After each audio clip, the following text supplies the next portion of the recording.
Katika kurejesha fadhila kwa wananchi, leo hii Mamlaka ya Mapato Zanzibar ZRA imefanya ziara maalum ya utoaji wa sadaka ya chakula kwa baadhi ya wananchi wenye mahitaji maalum katika eneo la shehia ya Dunga sambamba na Mikunguni. Ziara hiyo imeongozwa na Mheshimiwa Mkuu wa Wilaya ya Kati, Mheshimiwa Rajab Ali Rajab, ambapo naye alipata fursa ya kutoa nasaha zake kwa wananchi hao. Lakini pamoja na hilo, nawashukuru sana na kuwapongeza wenzetu wa ZRA. Kwanza kwa kazi kubwa ambayo mmefanya ukusanyaji wa mapato. Hatujawahi kusikia kushuka. Nyinyi kila siku mmekuwa mnaongeza tu. Kwa hiyo hongereni sana kwa kazi kubwa ambayo mmefanya. Na tunaamini haya maendeleo makubwa ambayo tunayapata ndani ya nchi yetu, basi kwa asilimia nyingi haya mafanikio yanapita katika mikono yetu. Kwa hiyo tunamwomba Mwenyezi Mungu azidi kuwatia nguvu ili muweze kuendelea kukusanya kodi vizuri na maendeleo haya tunayoona sasa yazidi kuendelea vizuri. Lakini lingine, tuwashukuru kwa sadaka ambayo umetuletea. Sisi kama serikali ya wilaya tutaipokea na tutaifikisha kwa wananchi hapa. Labda ni watoe hofu tu wananchi, kwa pengine ile kauli iliyosema tutawapa baadhi, sio kama wengine hamtapata, tutawapa wote. Isipokuwa baadhi tutaanza tu pengine kwa ajili ya sample, baadaye wengine wote ambayo mmeorodheshwa mpo mahali hapa mtaweza kupata hiyo sadaka ambayo mmekusudiwa kupewa.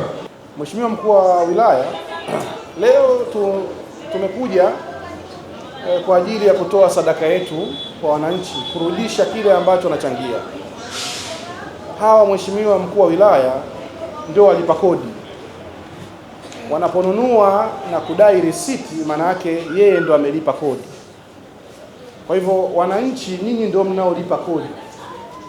Mnapofanya manunuzi ukadai risiti ya kielektroniki, maana yake umeturahisishia ZRA kwenda kukusanya kodi. Kwa hivyo ZRA haitasita kuungana na wazee katika hili, lakini pia katika mengine, na vizuri kuna jumuiya. Kwa hivyo penye jumuiya inakuwa rahisi kujumuishwa kama kuna changamoto na zikaweza kuwasilishwa na kutafutiwa ufumbuzi. Kwa upande wao, baadhi ya wananchi ambao walipatiwa sadaka hiyo nao walikuwa na haya ya kusema. Mwenyezi Mungu awajalie kheri na manufaa na kipato zaidi, ili na mwakani waweze kutusaidia zaidi na zaidi na wenzetu wapate. Baada ya kusema hayo, nasema kupitia wafadhili wetu kwamba alhamdulillahi rabbil alamina, tumepokea sadaka hii na tumefurahi na tumeridhika. Nasema ahsanteni sana. Tunaomba kutoa shukrani zetu kwa wafadhili hawa waliokuja kutuona leo. Tunategemea kwamba haitakuwa mwisho, ila itakuwa baada ya mengine, miaka mingine mtufuate tena. Lipa kodi, tulipe kodi kwa maendeleo Zanzibar.